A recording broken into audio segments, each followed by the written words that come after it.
He slammed his palm on the Enough! table. "Enough!" Daniel Brooks said, his voice shaking but loud enough to turn heads across the restaurant. The silverware rattled. His blind date froze, eyes wide, then twisted her mouth in disgust. "You really expect me to take you seriously?" she snapped, standing up so fast her chair screeched. "A crippled billionaire pretending to be normal? This is a joke." A hush fell over the room. Daniel felt the heat crawl up his neck. He sat in his wheelchair, fingers clenched around the armrest, jaw tight. He had walked into this place hoping, just once, that someone would see him, not the chair, not the rumors, not the money. But here he was again, humiliated in public. "I didn't pretend anything," he said quietly. "I told you I use a wheelchair. You still agreed to come." She laughed, sharp and cruel. "I thought it was exaggeration. I thought maybe you had a limp, not this." She waved her hand at him like he was an object. "You wasted my time." People stared. Someone whispered. Daniel felt like he was shrinking into himself. "Keep your pity money," she added, grabbing her purse. "I don't date broken men." She walked away. Daniel's throat burned. He stared at the table, at the half-eaten pasta, at the glass of water trembling slightly from his shaking hand. He had faced boardrooms full of ruthless executives without blinking. But this cut deeper. "I'm so sorry about that." The voice was soft, gentle, different. Daniel looked up. A waitress stood beside him, holding a tray against her hip. She looked about his age, mid-20s, with warm brown eyes and a nervous half-smile. I shouldn't interfere," she said. "But that was horrible. You didn't deserve that." He let out a bitter laugh. "Seems I do. It keeps happening."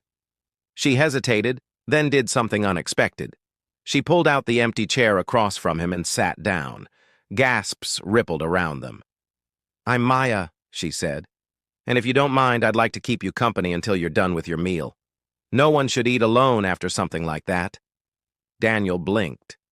You could get in trouble." She shrugged. "Worth it."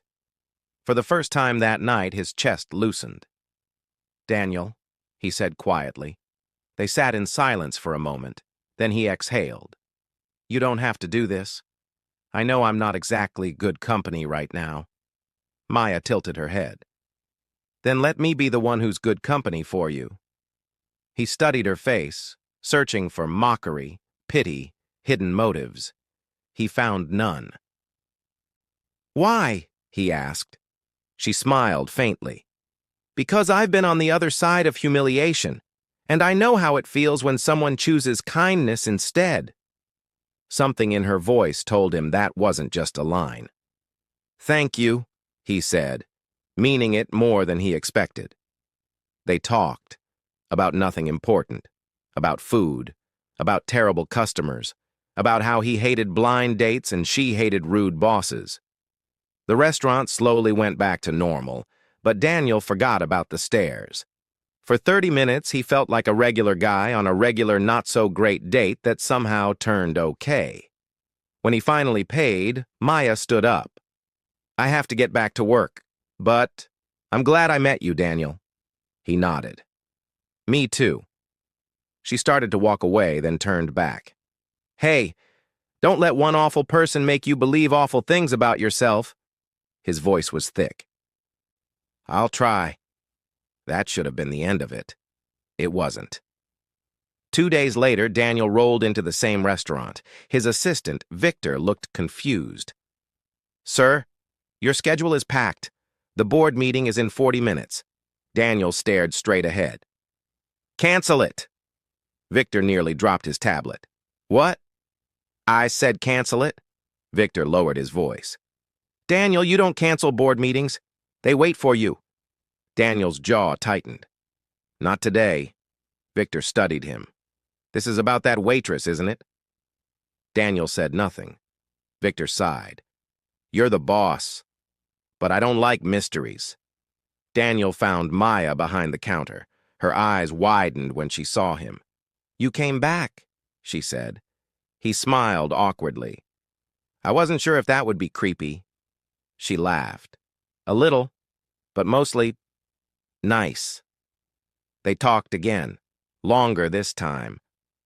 He learned she worked 2 jobs, that she sent money to her younger brother, that she once dreamed of becoming a fashion designer before life crashed into her plans.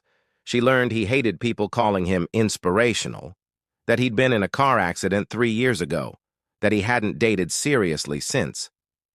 "You never said you were rich," she said suddenly, folding her arms. He winced. "You found out."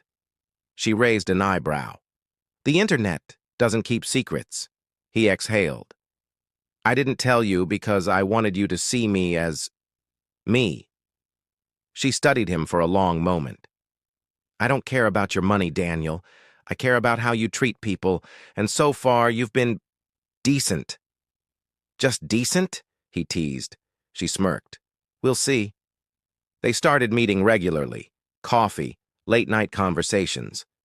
Laughter that felt too easy for 2 people with heavy pasts. Daniel felt something dangerous growing in his chest. Hope. Then one evening, as he waited outside her apartment, a black SUV pulled up. A man stepped out.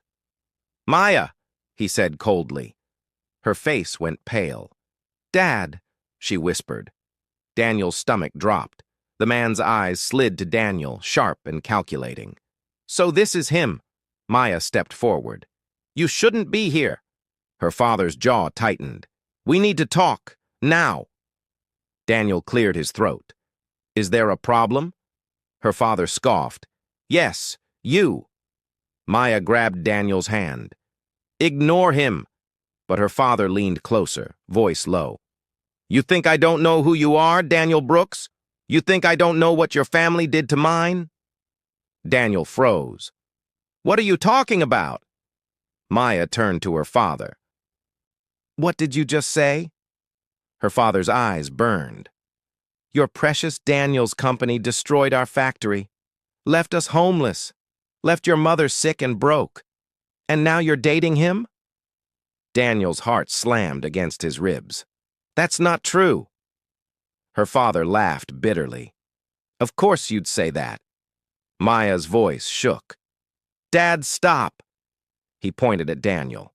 "You stay away from my daughter, or I swear I will make your life hell." He stormed off. Silence swallowed them. Maya slowly pulled her hand from Daniel's. "Is it true?" she whispered. "Did your company destroy my family?" Daniel's throat closed. I don't know," he said honestly. "My company's done a lot of things, some of them not good." Her eyes filled with tears. "I need time." "Maya," she stepped back. "Please, just give me time." She went inside. Daniel sat in his car, staring at the door she'd just closed. His phone buzzed.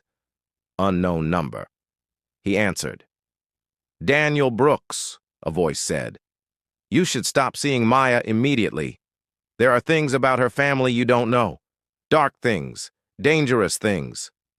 "Who is this?" Daniel snapped. The line went dead. He stared at his phone, pulse racing. Nothing about this was simple anymore. Daniel thought he had finally found someone who saw him for who he really was. But that night, he received a phone call that would change his life forever. If you want part 2, subscribe and comment part 2 right now, because things are about to get way darker from here.